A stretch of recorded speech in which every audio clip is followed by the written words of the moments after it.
All right, let's jump right in. Today, we're going to dig into a really interesting philosophical text, one that gives us a kind of roadmap for a more meaningful life. It lays out what it calls the 8 characteristics of a civilized person. And it kicks things off by talking about a feeling that I think a lot of us can relate to. So the text paints this really vivid picture, right? It's this image of modern life as this frantic race. We're all hustling, we're all busting our tails, completely exhausting ourselves, and for what? Just to end up right back where we began. It's described as this endless cycle, kind of like being stuck on a treadmill you just can't get off of. But here's the good news. This text isn't just about the problem. It actually offers a way out. It lays out a path to break that cycle, to find what it calls a civilized life. And this life isn't built on more hustle, but on a really specific framework, a set of 8 core principles. So this whole framework is split into 2 main parts. Let's start with the first one, the 4 inner pillars. Think of these as the foundation you build inside yourself, the mindset that everything else rests on. Okay, first up, the absolute starting point for all of this. Characteristic number 1 is all about a simple question. Where does your ultimate allegiance lie? The argument here is pretty stark. It says your real master should never, ever be another person. Not your boss, not a political leader, not anyone. And you might ask why? Well, because the second you make another person your master, it completely messes with your own freedom. And this is framed as a really critical choice.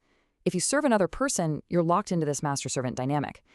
But if you choose to answer only to a higher power, and you can define that however you want, God, the universe, your own inner compass, the whole dynamic just flips. Suddenly, you're not a servant anymore. You're a creation, and that comes with its own built-in dignity. Now, the text really doubles down on this point with a pretty provocative statement, I gotta say. It's a really stark metaphor, and it's designed to make you think. The idea is that submitting your will completely to another human being is, from this perspective, basically surrendering what makes you human. All right, pillar number 2 is follow destiny. Now, I know what you might be thinking. That sounds a little passive, right? But the way it's framed here is actually as this powerful tool against anxiety.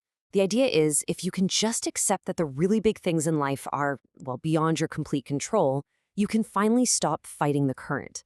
And there's a huge amount of freedom in that kind of acceptance. And that flows, no pun intended, right, into the 3rd pillar, be adaptable. So don't think of it like you're just a log drifting aimlessly down a river. It's more like you're a rafter, skillfully navigating the water. It's about being cool with where you are, but also keeping your eyes open for new opportunities as they come by, all without that heavy weight of anxiety. Okay, this last inner pillar is a huge shift in perspective. It's about seeing yourself as a citizen of the universe. So not just a citizen of your town or your country, but of the whole cosmos. The text argues that loyalty to just one place is like building your own prison walls, especially when you step back and realize our entire planet is just this tiny speck of dust. So that's the internal work, right? The foundation. Once you've got that mindset and perspective in place, the text moves on to the second part, 4 characteristics for how you actually live and act in the real world. The 5th characteristic takes that whole citizen of the universe idea and puts it into action. And it's simple. Respect all life.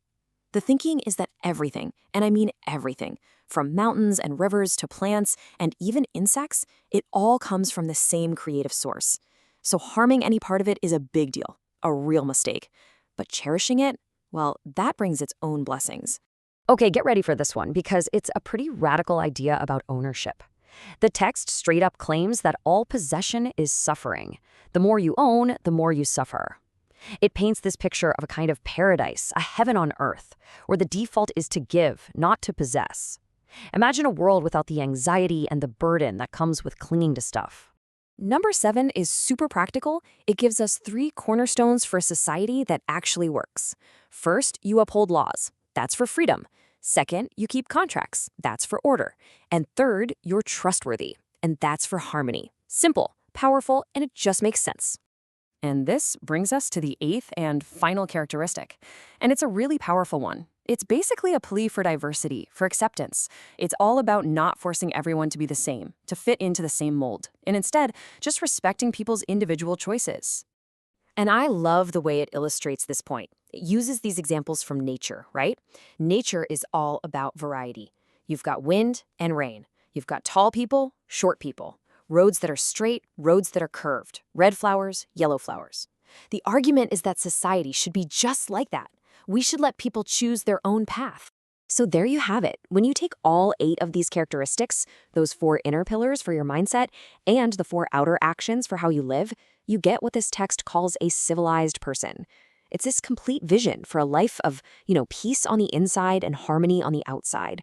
And just to make the choice crystal clear, the text throws in this stark contrast. It talks about the savage person.